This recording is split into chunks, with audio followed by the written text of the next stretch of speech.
Well, what am I seeing here? What am I seeing here? Sports to the Bone family, what's up? What's up? Welcome back, welcome back. Why, my viewers and subscribers, it's a hard road to travel and a mighty long way to go. With West Indies leading the way, we're always going to be stressed right out. What's up, people? What's up? What's up? Sorry about the late video. Just getting a chance to talk about today's game. So for those who were paying attention to the channel earlier today, you would have seen that I went live around about halfway through the game. Was talking about how well we did in bowling, to bowl out Pakistan for under 300. Only to see that what happened with our batting. But anyway, I'm going to go through the scores for you guys in case you still haven't gotten a chance to see everything. I'm going to talk about the performance a little bit, but you guys know how I am. When I don't watch the game from start to finish, I am not able to give as detailed report as I like to. I watch the game in bits and pieces, because of work, but I'm still going to be able to talk to you guys a little bit. I saw Brooks and I saw Brooks and Mayers, and I saw Pooran, and I saw a couple of them out there. And let us talk about the game. So we were able to restrict Pakistan for 275 for 8. 275 for 8, right? Once again, we had some good bowling from the usual suspect. People like Akil Hussain and Alzari Joseph, right? So Akil Hussain, he had 3 for 52 from his 10 overs. 3 for 52 from 10. Brilliant bowling. When we were doing the live earlier today, I had mentioned that Sir Ian Bishop was saying that he thinks it's time that West Indies CWI give Akil Hussain a look in the test arena alongside Gudikish Moti, because Akil is the best spinner that we have right now, and he thinks that he can manage all 3 formats of the game, especially if he's not playing a lot of franchise cricket. So once again, guys, as I said, it was a brilliant showing by Akil Hussain. Alzari Joseph did well also, 10 overs for just 33 runs, and he picked up 2 wickets. He bowled with very, very good control. They handed him the new ball this time around. He made use of it in terms of pitching the ball up. Was able to beat the batsmen quite a few times. Then he had them pin back on the back foot with a couple of short pitch delivery. He actually hit one of the batsmen and the hand at one point in time. He had his pace up and he was bowling extremely well based on what I saw. You understand? And it wasn't too bad to bowl 10 overs for 33 runs in ODI cricket. Being a front line, being a pace bowler isn't too bad at all, my viewers and my subscribers. So he had that. Anderson Phillip had a couple of wickets also. He had 2 for 50 from his 8.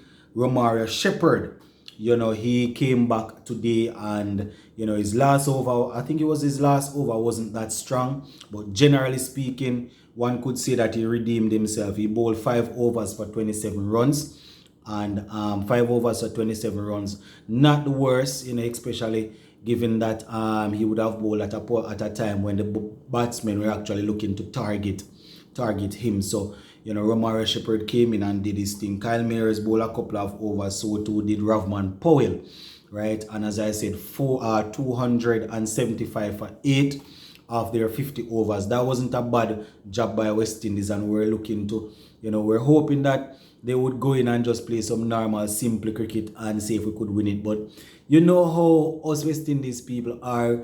We like to be flamboyant, and we like to live dangerously and just drown in honey, as Fazir Mohammed would say.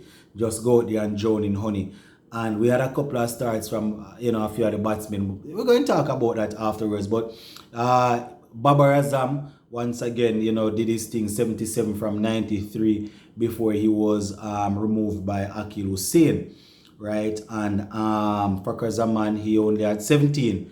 Mohammed Rizwan had 15, and Ol Haq had 72. So those are the usual suspect, my viewers and subscribers, getting the runs. The other batsmen fell basically cheaply. Harris, he had 6. Nawaz had 3. Khan had 22. Shah had 22. Wazim had 17. That's Mohammed Wazim had 17. Shine Shah Afridi had 15 from 6 not out. You know, he had a 6 in that. Well, I think he had about he had a couple of boundaries in that knock there. Shine Shah Afridi, that is, and that is how they ended up at that total. Now, when it came time for us to chase, my viewers and subscribers, She Hope he went pretty early, pretty early, my viewers and subscribers. He actually went you know, we were 4 for 1 when She Hope got dismissed. You know, I think he went off the last delivery of the first over, if I'm not mistaken. So She Hope didn't last long at all. He was removed, you know, for 4. Shine Shah Afridi, once again showing his class up top there, you know, so he was removed. Kyle Mayers and Shamar Brooks came together and they were able to put together quite a good partnership. You understand? Played some brilliant shot. You know, Mayers looked like a prime. I don't want to call any name, but he looked good. You understand? Had a couple of flowing cover drives. Had a couple of boundaries that he basically pulled off the hip. Was looking good until, you know, he got a straight delivery, straight as an arrow, and decided to play a wild shot across the line and was bowled all over the place. You understand? But it was a good start.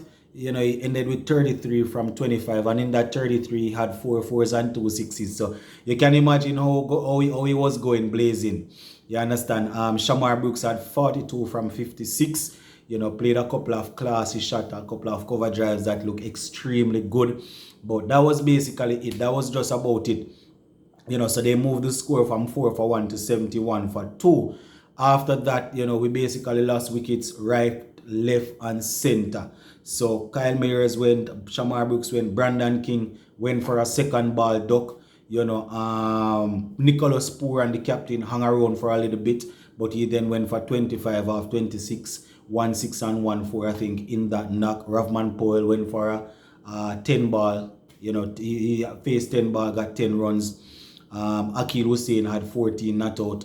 Azari 6, and you know, that is basically how it went, my viewers and subscribers. We were skittled out for 155 within 32.2 overs. So basically a T20 score we were skittled out for. In terms of the bowling for Pakistan, we had Mohammed Nawaz with 4 wickets, right? And Mohammed Wazim had 3 for 34. Can you imagine? Guys, Nawaz bowled 10 overs and took 4 for 19. 4 for 19, yes. Just ran through the entire batting lineup. Right, Shine Shah Afridi had only 1 wicket from his 4 overs. So he wasn't even needed to bowl a whole lot. And that is basically how it went, my viewers and subscribers. West Indies skittled out for 155, trying to chase down 275, you know. So I don't want to say I call it, but you know, we were talking in the live show before West Indies started batting, and I was saying that I can't really see West Indies putting back to back good, you know, solid performance like that together. It's not that I'm talking bad up down or talking down to the team. It's just that I don't know if we are at that level of consistency as yet. So batting out 50 overs and, you know, scoring over 300 with one man getting a century and one getting 70, that was probably enough, or that is probably enough that West Indies will do within a short period of time. So what we'll probably see in the final ODI is maybe an improvement on this 155 that we made. But it was highly unlikely that we were going to repeat that. You know, we're not a 300 team. We're not a batting out 50 over team. It's reality. You understand? We are not there as yet. They say that we are building and we are getting there gradually, but we're not that team. And you know, the batsmen are not disciplined enough, and we don't play game based on the situation.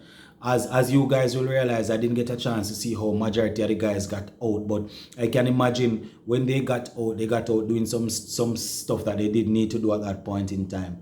You understand? So it's not really surprising, because Pakistan bowling lineup is good, and it's, some persons might say it was even more surprising that we managed to make 300 in the first game.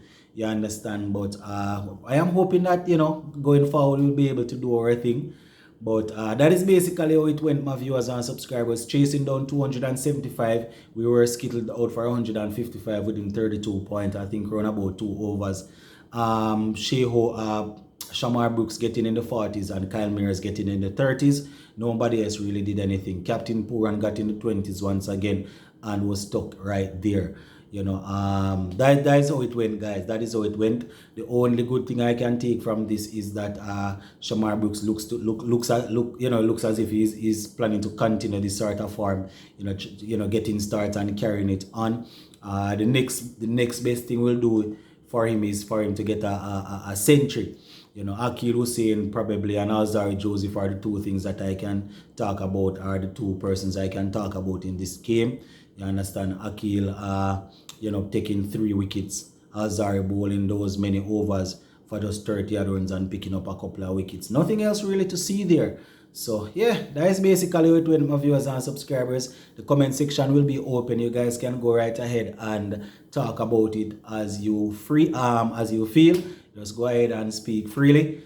Tomorrow, guys, I will give you an update about the presidential 11 game that is going on against Bangladesh. All right, my peeps, big up on yourself.